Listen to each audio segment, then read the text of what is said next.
అందరికీ నమస్కారం. మా కోసం మా మీద జరుగుతున్న సోషల్ మీడియా దాడులకి మీరు మాకు మద్దతుగా అందరూ ఒక సమావేశాన్ని ఏర్పాటు చేసినందుకు ముందుగా అందరికీ కృతజ్ఞతలు. నేను ఆ రోజు ఒక ప్రశ్న వేసినందుకు నేను గౌడ్ పాషకి చెల్లెళ్ళైపోయినా, ఒక పాకిస్తానీనైపోయినా, ఆఖరికి దేశద్రోహినైపోయినా. నేను ఎక్కడ ఒక బాంబు వేయలే, ఎవరిని చంపలే, ఏం అమ్మలే, డ్రగ్స్ కూడా ఏం చేయలే. ఇక్కడ అమ్మాయిలను తీసుకుపోయి వేరే దేశాలకు బంగ్లాదేశ్ అక్కడ అమ్మలే. అయినా సరే నేను దేశద్రోహుల జాబితాలో నేను చేరిపోయినా. అయినా నాకు బాధలేదు. కానీ నన్ను ఆఖరికి అన్న ఎవరో కూడా నాకు తెలియదు. ప్రశ్న అని తెలుసు. అదే ప్రశ్న ఇప్పుడు చుట్టం ఉడుతుంది మమ్మల్ని. ఆ అన్న నేను ఏకంగా పట్టుకున్నట్టే ఫోటోలు తీసారు. ఎందుకు అంటే బుర్కా అనేది దేశద్రోహమా తెలుసుకోండి. మళ్ళా కూడా అంటున్న తమ్ముళ్ళు, మీరు ఎంత ట్రోల్ చేస్తారో చేయండి, నన్ను ఎంత చేస్తారో చేయండి, కానీ ఈ బుర్కా అనేది ముస్లింలో బల్సినలు వేసుకునేది అనుకుంటా మాత్రం మీ పొరపాటే. బుర్కా అనేది నిజంగా మా పేదరికాన్ని కూడా దాచుతుంది. అని మీకు తెలియదు. రోజు ఒక డ్రెస్ మెయింటైన్ చేయాలి, ఆ లగ్జరీ మెయింటైన్ చేయాలంటే మా తోటి కాదు కొంతమందికి. బట్ నాలాగా కుటుంబాన్ని కోల్పోయిన అమ్మాయికైతే ఇంకా కష్టం. ఆ లైఫ్ ని నేను మెయింటైన్ చేయలేను. నన్ను తిట్టండి, ఎంత తిడతారో తిట్టండి. వ్యక్తిగతాలు బయట పెడతాం, నిన్ను రేప్ చేస్తాం, నిన్ను 15 వరకు చంపేస్తాం. సరే చంపేస్తారు, వ్యక్తిగతాలు. మీకు లేవా గతాలు? మీ నాయకుడికే ఉన్నాయి కదా, మా గతాలు ఏం బయట పెడతారు? అంతకంటే మించి మేము ఏం చేస్తున్నామని అమ్మాయిలమని ఇంత భయపెట్ట ప్రయత్నాలు చేస్తున్నారు. సరే ఆ తర్వాత ఏదో నా నోట్లో మైక్ పెట్టారు, ఏదో మైక్ పెట్టారు. ఈ ఫోటోకి నేను అస్సలు బాధపడట్లేదు. మీరు మైక్ పెట్టండి, ఏమన్నా పెట్టండి, కానీ దీనిపైన రాసిరు చూడండి, రేపు జనసేన తెలంగాణలో వరంగల్కి వస్తున్నాడు, నువ్వు ఒక అమ్మకి అబ్బకి పుడితే అడ్డుకుంటున్నావా అడ్డుకో. లోకంలో లేని నా తల్లిదండ్రులు ఏం చేసేదండి? ఈరోజు నేను పుట్టి తప్పు చేసినానా? అంటే నా బుర్కా ప్రాబ్లమా, నా మతం ప్రాబ్లమా? నా తల్లిదండ్రులు ఎందుకు అంటారు చెప్పండి? అరే మీకు దమ్ము ఉంటే తమ్ముళ్ళని నాతో కొట్లాడండి, నేను కొట్లాడతా. నేను నా మీద దాడి చేస్తారా చేయండి, నేను కూడా దాడి చేస్తా. మాట్లాడతారా మాట్లాడండి, నాకు దమ్ముంది, నేను మాట్లాడతా. కానీ మా అమ్మ నాన్నని అన్నట్టు నేను మీ అమ్మ నాన్నని అనలేను. ఎందుకంటే నాకు నా పేరెంట్స్ తో పాటు మీ పేరెంట్స్ అంటే కూడా గౌరవమే.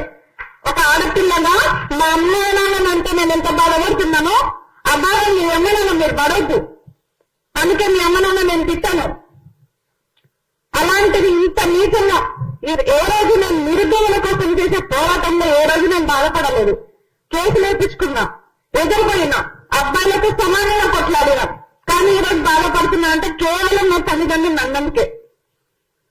నా తల్లిదండ్రులకు మంచిగా నేర్పారు, మరి మీ తల్లిదండ్రులు మీకు ఏం నేర్పించారు? తమ్ముడు అంటే పదం ఏందో నాకు అంత బూటేమో నాకు తెలియదు. ఒక తమ్ముడు అన్న పాపానికి ఈరోజు నన్ను మా అమ్మ నాన్నని కూడా తిట్టే స్టేజ్కి తీసుకొచ్చారు. నేను చెప్తున్నా కదా, మీకు దమ్ముంటే ఇప్పుడు కూడా చెప్తున్నా, మీ ట్రోలింగ్కి ఎవరు భయపడరు. ఎంత ట్రోల్ చేస్తారో చేయండి, కానీ మా అమ్మ నాన్న జోలికి వెళ్ళకండి. వెళ్తే మాత్రం బాగుండదు. ఆఖరికి ఆనాడు పురాణాలు అన్ని చదువుకున్నాం మనం. ఎంత అగ్నిగుండం నుంచి పుట్టిన ద్రౌపది 5 మందిని చేసుకొని దగ్నం అయిపోయింది.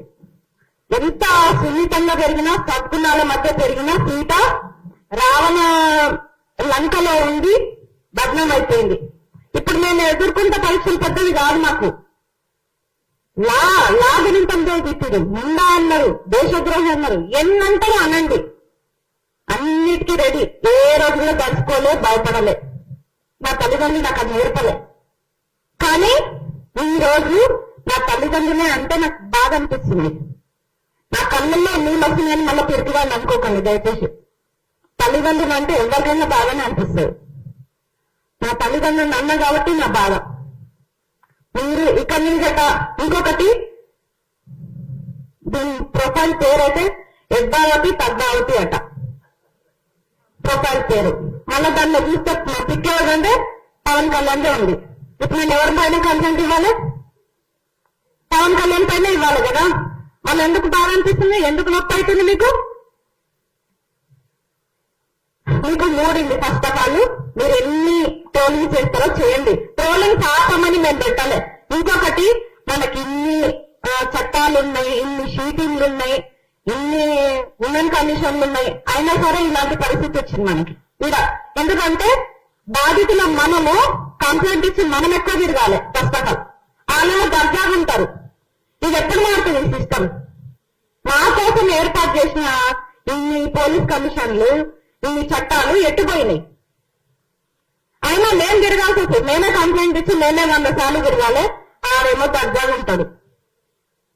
కాబట్టి చట్టాలు చాలా వేగవంతంగా 24 గంటల్లో చర్యలు తీసుకునేటట్టుంటే బాగుంది.